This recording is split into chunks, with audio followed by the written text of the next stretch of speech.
नमस्कार सभी को। स्वागत है आपका हिंदी कक्षा 10 की ऑनलाइन क्लासेस के अंदर। तो आज हम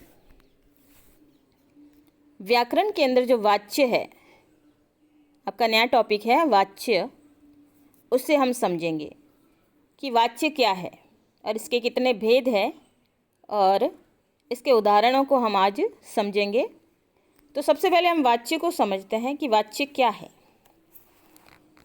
तो जैसे इसकी परिभाषा के अंदर है, हम समझते हैं कि वाच्य का अर्थ है बोलने का विषय, अर्थात क्रिया के जिस रूप से यह ज्ञात हो कि उसके द्वारा किए गए विधान का विषय कर्ता है, कर्म है या भाव है, उसे वाच्य कहते हैं।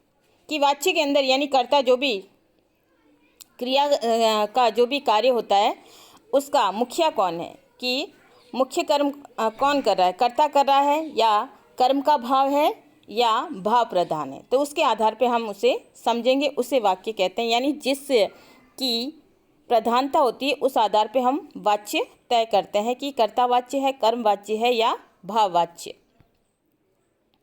दूसरे शब्दों में हम समझेंगे कि क्रिया के जिस रूप से यह ज्ञात हो कि उसके प्रयोग का आधार कर्ता, कर्म या भाव है, उसे वाच्य कहते हैं। तो सरल शब्दों में यही है कि जिससे ये पता चलता है कि प्रयोग का आधार कौन है, यानी कौन है, कर्ता है, कर्म है या भाव है, कि प्रधानता किसकी है। वाच्य के भेद हिंदी में 3 भेद माने जाते हैं। कि पहला है कृतवाच्य। अब कृतवाच्य में क्या होता है कि क्रिया का मुख्य संबंध कर्ता के साथ होता है। सीधा सरल शब्दों में हम समझते हैं कि क्रिया कृतवाच्य के अंदर, कृतवाच्य के अंदर क्रिया का मुख्य संबंध है वो कर्ता के साथ होता है, यानी क्रिया को करने वाला कौन है उसके साथ होता है। दूसरा जो वाच्य कहलाता है वो कर्म वाच्य। इसमें क्रिया का मुख्य संबंध कर्म के साथ होता है, तो कर्म की प्रधानता होती है, पहले में कर्ता की प्रधानता होती है। तीसरा है भाव वाच्य। क्रिया का मुख्य संबंध भाव के साथ, अर्थात क्रिया खुद ही मुख्य हो जाए, कि भावना या भाव की प्रधानता हो और वो मुख्य क्रिया के रूप में या मुख्य क्रिया के रूप में बदल जाता है, तो उसे ही भाववाच्य कहते हैं। तो वाच्य के मुख्य रूप से 3 भेद माने जाते हैं, कृतवाच्य, कर्मवाच्य और भाववाच्य। कृतवाच्य में कर्ता की प्रधानता है, कर्मवाच्य में कर्म की प्रधानता है और भाववाच्य में भाव की प्रधानता मानी गई है। कृतवाच्य, कर्मवाच्य और भाववाच्य। अब कृतवाच्य क्या है कि कृतवाच्य का अर्थ होता है क्रिया का कर्ता के अनुसार रूप बदलना, यानी कर्ता के अनुसार। कृतवाच्य वाक्य में क्रिया, लिंग, वचन और पुरुष कर्ता के अनुसार होता है। जैसे पुरुष टहलता है, स्त्री टहलती है। तो इसके अंदर लिंग, वचन और पुरुष कर्ता के अनुसार होता है, यानी अगर पुरुष है तो टहलता है और स्त्री है तो टहलती है। तो यहाँ पर कर्ता के अनुसार है वो वाक्य बदल जाएगा। पुरुष टहलते हैं, स्त्रियाँ टहलती है। अगर ये क्या ये बहुवचन में हो जाएगा तो टहलते और टहलती आ जाएगा। पाठ पढ़ा जाता है, पाठ पढ़े जाते हैं। कहानी सुनाई गई और कहानियाँ सुनाई गई। तो एक वचन और बहुवचन के अनुसार है वो परिवर्तन हो जाते हैं। तू आया, तुम सब आए। अगला, उपर्युक्त वाक्यों में कर्ता के लिंग, वचन और पुरुष का क्रियाओं पर प्रभाव पड़ता है, यानी लिंग और वचन के अनुसार या पुरुष के अनुसार है वो प्रभाव बदल जाता है, वाक्य बदल जाता है। कृतवाच्य में क्रिया कर्ता के अधीन होती है, यानी कर्ता पुरुष या महिला होती तो या एक वचन या बहुवचन होते हैं तो उसके आधार पे, लिंग के आधार पे जो है वो क्रिया बदल जाती है। उसका स्वरूप कर्ता से भिन्न नहीं हो सकता, यानी कर्ता की प्रधानता होती है और कर्ता के अनुसार ही वाक्य बदलता है। जैसे लड़के खेला, तो ये वाक्य उचित नहीं है, अशुद्ध वाक्य है। हरिण भागी, ये भी अशुद्ध वाक्य है। तो ये वाक्य अशुद्ध है क्योंकि क्रिया कर्ता के लिंग का अनुकरण नहीं कर रही। तो इसका अर्थ क्या होगा कि लड़का खेला, या सॉरी लड़के खेले, क्योंकि बहुवचन है तो खेले हो जाएगा। हरिण भागी या हरिणी, हिरणी भागी। तो अब इसमें कृतवाच्य के अन्य उदाहरण अगर हम समझे तो प्रवेश और सुनैना विद्यालय गए। तो यहाँ पे दो है तो लिंग और वचन के अनुसार जो है अर्थ इसका वो वाक्य बदल जाएगा गए। अगर यही होता कि प्रवेश विद्यालय गया, सुनैना विद्यालय गए गई, स्त्री और पुरुष लिंग के आधार पे बदल जाएगा। और वहीं बहुवचन है कि प्रवेश और सुनैना विद्यालय गए। बाघ ने हरिण को दबोच लिया। अनेक व्यक्ति यहाँ आ रहे हैं। बहुवचन के आधार पे वाक्य है वो बदल चुका है। पहाड़ियाँ दूर दूर तक फैली हुई है। पहाड़ियाँ फैली हुई हैं। सभी गाड़ियाँ देर से आ रही है। बच्चे पार्क में खेल रहे हैं। स्त्रियां गाएगी, पुरुष नाचेंगे और बच्चे हंसेंगे। सावन आएगा तो बादल बरसेंगे। तो सीधे तौर पे आपको समझ में आया होगा कि कर्ता के अनुसार है लिंग, वचन और पुरुष, इन सब के अनुसार क्रिया है वो बदल जाती है। उसके कर्ता के अनुसार है वो क्रिया के ऊपर प्रभाव पड़ता है। फिर आगे हम देखते हैं कर्मवाच्य। अब कर्मवाच्य में उसके अंदर कर्ता की प्रधानता थी, इसके अंदर कर्म की प्रधानता होगी। अब कर्म की प्रधानता कैसे समझते हैं कि कर्मवाच्य में क्रिया कर्म के अनुसार रूप बदलती है। क्रिया के लिंग, वचन और पुरुष कर्म के अनुरूप होते हैं। जैसे लड़के ने फल खाया, लड़के ने फल खाया तो फल खाया। लड़की ने खीर खाई। विद्वान ने उपदेश दिया। माँ ने कहानियाँ सुनाई। उसका दुख देखा नहीं जाता। मुझसे दवा पी नहीं जाती। तो कर्म क्या है, कर्म के अनुसार ही वाक्य है वो बदल रहे हैं, क्रिया है वो रूप बदल रही है।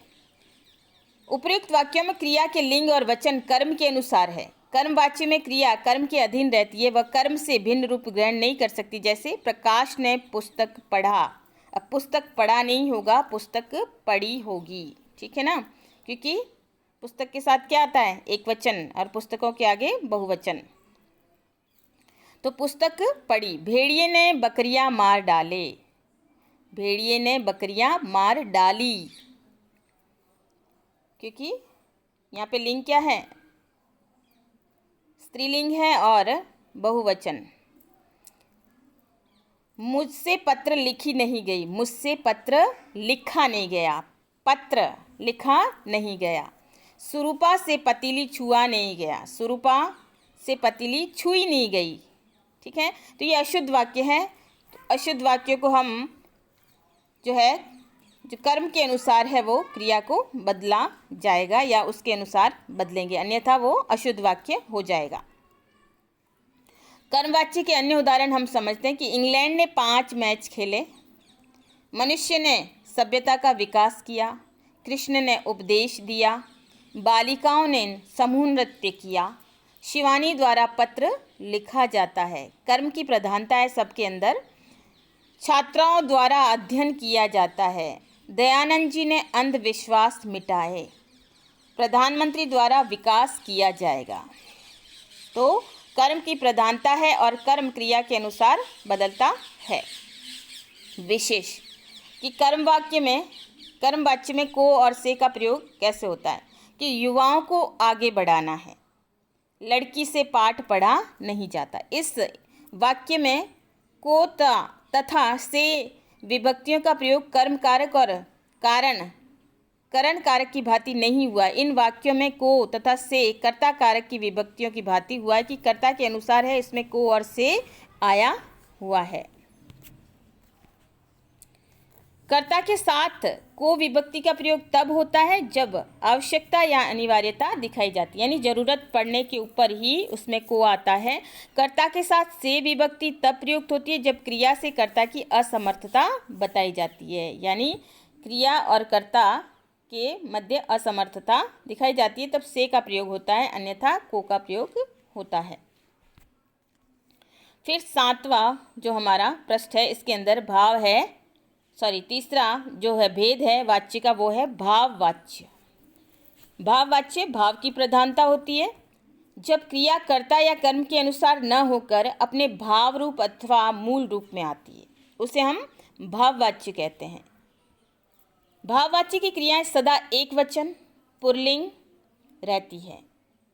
वे कर्ता या कर्म के अनुसार नहीं बदलती। यहाँ पे सबसे बड़ी बात समझने की, यहाँ पे क्रिया हमेशा एक वचन रहती है और पुल्लिंग में रहती है। ये कर्ता या कर्म के अनुसार बदलती नहीं है। आगे हमने देखा है कि कृतवाच्य में कर्ता के अनुसार बदलती है और कर्मवाच्य में क्रिया कर्म के अनुसार है वो बदलती है। अब यहाँ पे है वो भाव के अनुसार रहती है और ये मुख्य क्रिया के रूप में ही रहती है। इसका जो है ये बदलती नहीं है, एक वचन पुल्लिंग के रूप में रहती है। जैसे उदाहरण, वृद्ध व्यक्ति से चला नहीं जाता। वृद्ध व्यक्ति से चला नहीं जाता पुरुष है और जाता, ठीक है। उर्मिला से नाचा नहीं जाता, यानी एक वचन है, पुल्लिंग है, ठीक है। नदी स्वच्छ की गई। फिल्म में को देखा जाना चाहिए। नदी स्वच्छ की गई एक वचन है, ठीक है। फिल्म को देखा जाना चाहिए, एक वचन पुल्लिंग। उसे झुकना पड़ा, एक वचन पुल्लिंग। आखिर पकड़ा ही गया चोर, एक वचन पुल्लिंग। अहंकारी को झुकना होगा। तो ये सब जो है भाव के अनुसार ही क्रिया है और मुख्य क्रियाएं हो गई है। इसमें अन्य कोई भी बदलाव नहीं हुआ है, ठीक है। नेक्स्ट, भाववाच्य के प्रयोग के विविध प्रकार कि कैसे कैसे भाववाच्य के प्रयोग आते हैं। अशक्ति या लाचारी का भाव व्यक्त करने के लिए जिसमें नहीं का प्रयोग आवश्यक है, ऐसा प्रयोग नकारात्मक नहीं युक्त वाक्यों में होता है। जैसे बच्चे से हंसा नहीं जाता है। अगर नहीं या नकारात्मक प्रयोग किया जाता है तो यहाँ पर सीधे तौर पे नहीं का प्रयोग होता है वाक्य में। छात्राओं से नहीं गाया जाता या छात्राओं से गाया नहीं जाता, तो मुख्य क्रिया वही रहती है और वो भाव मुख्य भाव हो जा भाववाच्य रहता है और उसमें कोई परिवर्तन नहीं आता। अगर नहीं का प्रयोग होता है तो उसमें नहीं होता, लेकिन जो है क्रिया का मुख्य भाव वैसा ही रहता है। इसी प्रकार नहीं बनता का प्रयोग भी होता है। जैसे मुझसे कहते नहीं बनता, रवि से लिखते नहीं बनता। सहायक क्रिया जाना का प्रयोग, उद्यान लगाया गया, पहाड़ काटे गए। बाध्यता का कर्तव्य बोध के लिए प्रयोग, तुम सबको जाना है, मुझे पढ़ना पड़ रहा था, जितना हो व्यायाम करना चाहिए। तो इस प्रकार ये है भाव की प्रधानता। तो वाच्य 3 प्रकार के होते हैं, कर्तावाच्य, कर्मवाच्य और भाववाच्य, ठीक है। कर्ता में कर्ता की प्रधानता होती है और कर्म में कर्म की प्रधानता होती है और भाव में जो है भाव की प्रधानता होती है और भाव जो होती है वो मुख्य क्रिया के रूप में ही रहती है, बदलाव नहीं होता। तो इस प्रकार ये आपके वाच्य थे, ठीक है।